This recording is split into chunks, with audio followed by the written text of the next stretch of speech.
Audiobook Lavagem Cerebral: Como as Universidades Doutrinam a Juventude, por Ben Shapiro. Capítulo 2: Política Partidária. Os democratas liberais dominam a cena universitária. Não deveria ser surpresa, mas a extensão do domínio democrata é surreal.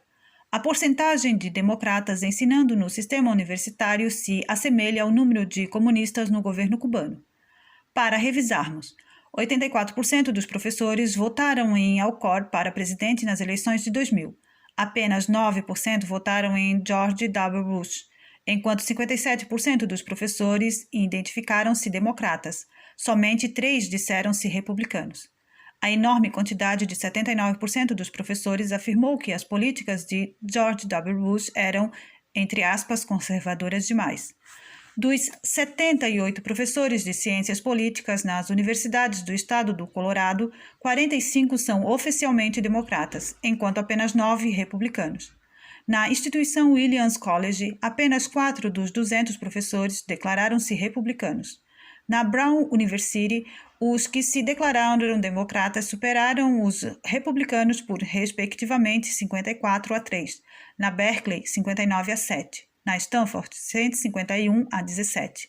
Na Universidade da Califórnia, em San Diego, 99-6. O Departamento de História da Universidade de Stanford conta com 22 democratas, mas apenas 2 republicanos. A Universidade Cornell conta com 29 democratas e 0 republicanos. A de Dartmouth com 10 democratas e nenhum republicano. Na Universidade do Colorado, em Boulder, os departamentos de Inglês, História e Filosofia reúnem 68 democratas e nenhum republicano sequer. Na mesma universidade, 184 de 190 professores de Ciências Sociais e Humanidades identificaram-se democratas. Inclusive, mesmo na UCLA, que tanto amo, os números são assustadores. 31 professores de inglês têm filiação partidária. 29 deles são filiados ao Partido Democrata ou ao Partido Verde ou a algum outro partido político de esquerda. Dos 13 professores de jornalismo com filiação registrada, 12 são filiados a partidos esquerdistas. 53 dos 56 professores de história são filiados a partidos de esquerda. 31 dos 33 professores de estudos femininos são filiados a partidos de esquerda. Os poucos professores conservadores são incapazes de, entre aspas, sair do armário, por medo de retaliação por parte dos colegas e da administração da universidade. O professor Robert Maranto, da Universidade Vila Nova, explica, abre aspas, enquanto trabalham por diversidade étnica, as universidades opõem-se deliberadamente à diversidade ideológica. Pesquisas mostram que não mais que cerca de 10% do corpo docente de ciências sociais e humanidades votam no Partido Republicano, fecham aspas. Maranto cita o caso de um sociólogo que deixou o meio acadêmico depois de tornar-se um conservador, abre aspas. Quando decidi passar para o lado dos republicanos, o alvoroço tomou conta, fecha aspas. O sociólogo relata, abre aspas, foi como se eu tivesse me transformado num molestador de crianças. Ninguém quer ficar onde todos odeiam você, fecha aspas. Doutrinação. A defesa partidária por parte do corpo docente exerce efeitos definitivos sobre a margem de alunos. Feita na UCLA, uma sondagem informal revelou que 71% dos alunos votaram em Al Gore nas eleições de 2000, com outros 9% que votaram em Ralph Nader. Em Tufts, 51% dos estudantes se identificaram esquerdistas liberais, 14% como moderadores, 16% não sabem e apenas 10% declararam-se conservadores ou de direita. Em estados mais conservadores, é provável que a maioria dos estudantes universitários se identifique republicana, como na Universidade do Tennessee. Contudo, mesmo nessas universidades, o percentual de conservadores é extremamente baixo, quando comparado à população geral nas áreas ao redor. Durante o inverno de 2001, tive aulas de ciências políticas, logo depois das eleições presidenciais de 2000. O nome do curso era, entre aspas, Introdução à Política Mundial, com mais ou menos 300 alunos matriculados. No começo do trimestre, o professor fez uma pergunta para os alunos levantarem a mão, abre aspas, quem votou em Al Gore e quem votou em George Bush? Cerca de 250 levantaram para Al Gore e mais ou menos 15 levantaram para George Bush.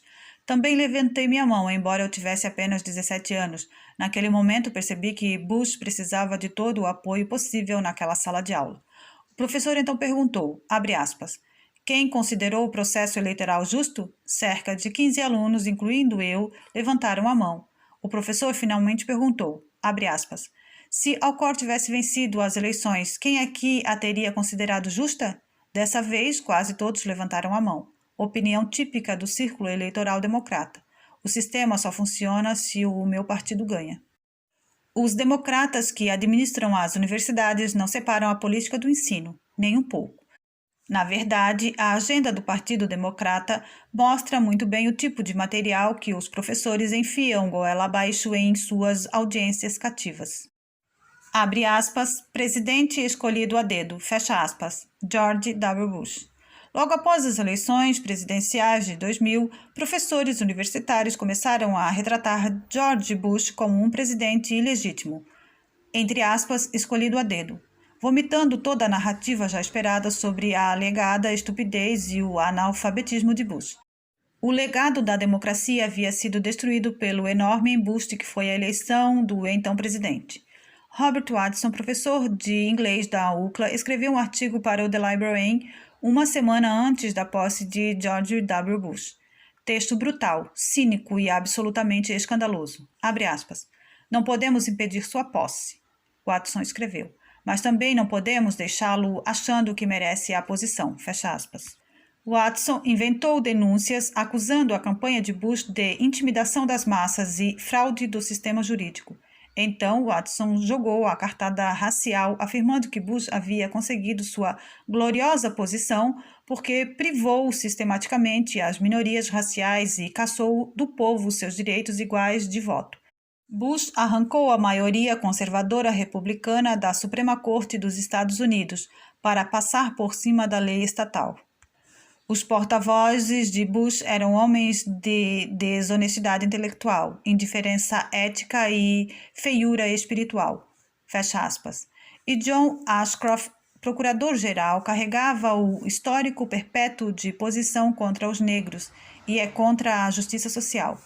Transbordando melodramas e metáforas, Watson afirmou, abre aspas, vamos nos encontrar no dia 20 de janeiro, enquanto George Bush faz seu juramento de servir a Constituição, que agora está minando.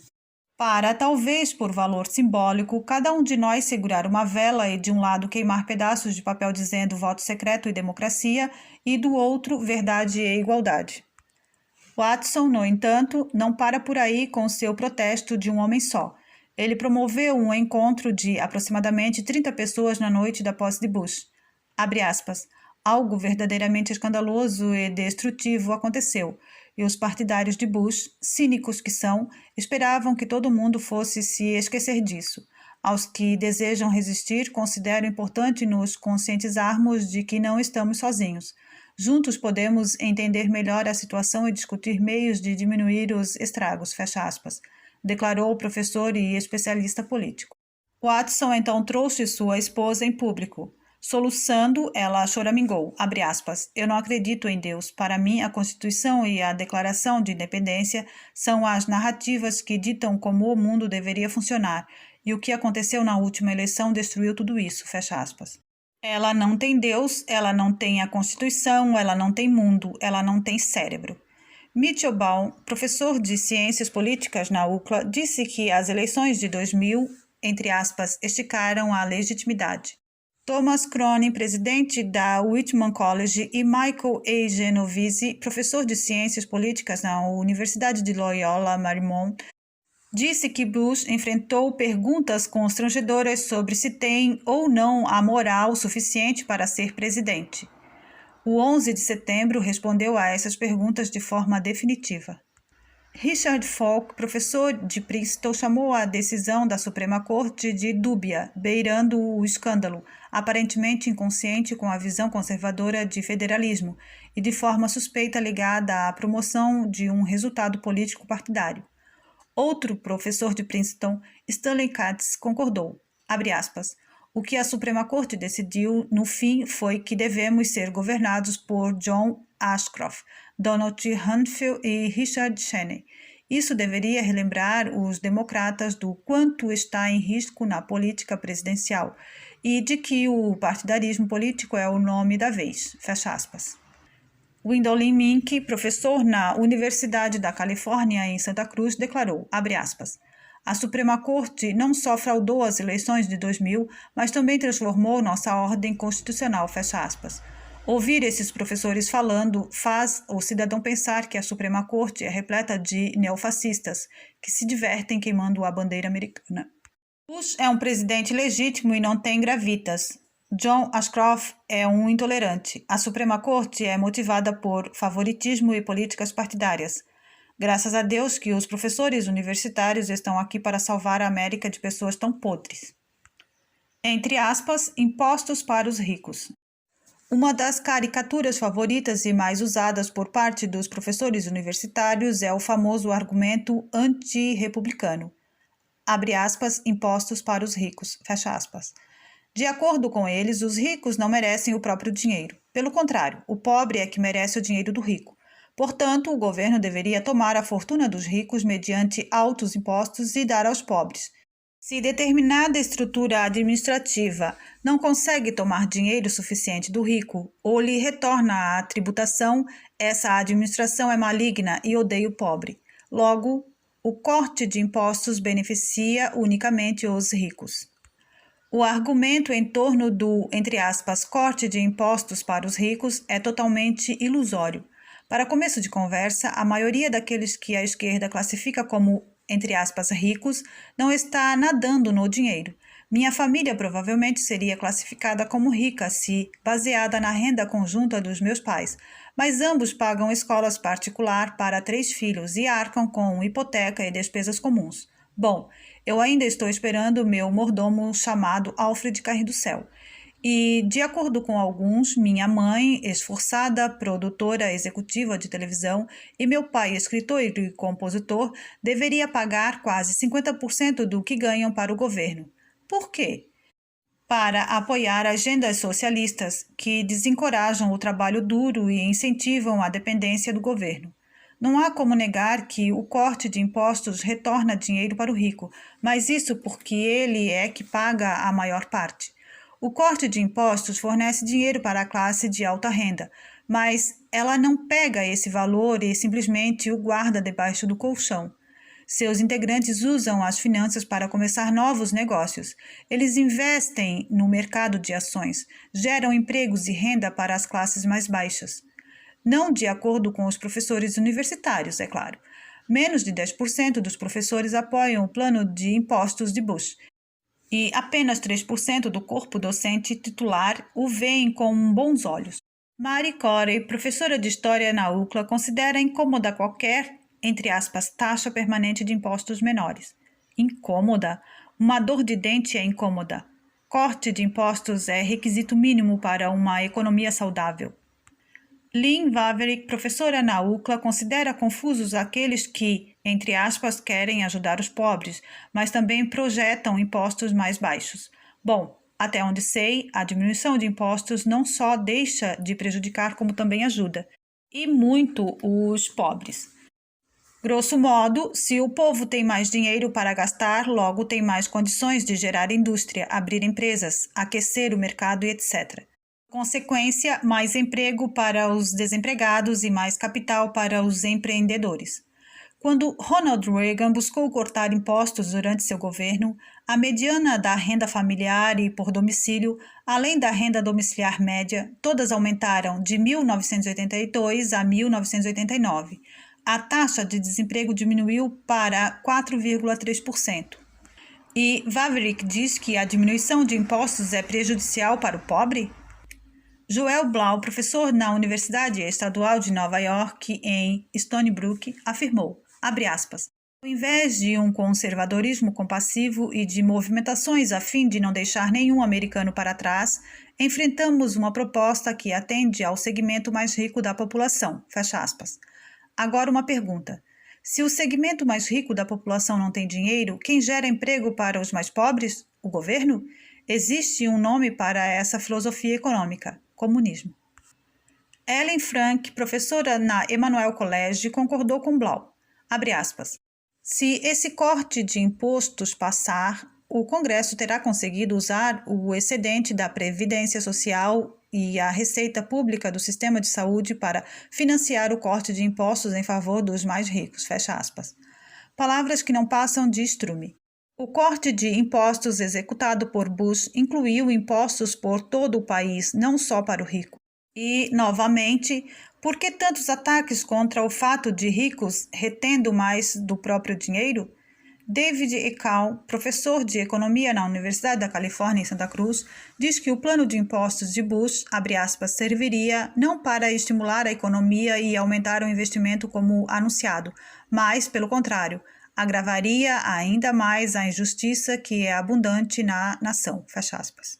Se Eckau está de fato tão preocupado com a injustiça, por que não dá a mínima ao fato de que as pessoas que mais trabalham são as que mais pagam impostos? Por que ele não se importa com a atual estrutura de impostos, que prejudica aqueles que tentam vencer na vida? Eckau não se importa com o que é justo. Ele tem ciúme daqueles que ganham dinheiro no mundo real e não nas torres de marfim da academia. Lester Thurow, professor de economia no Instituto de Tecnologia de Massachusetts e reitor emérito, teme que, abre aspas, se Bush e os republicanos conseguirem implementar um corte de impostos tão grande quanto o de Reagan em 1980, voltaremos ao buraco do déficit, fecha aspas. Risos.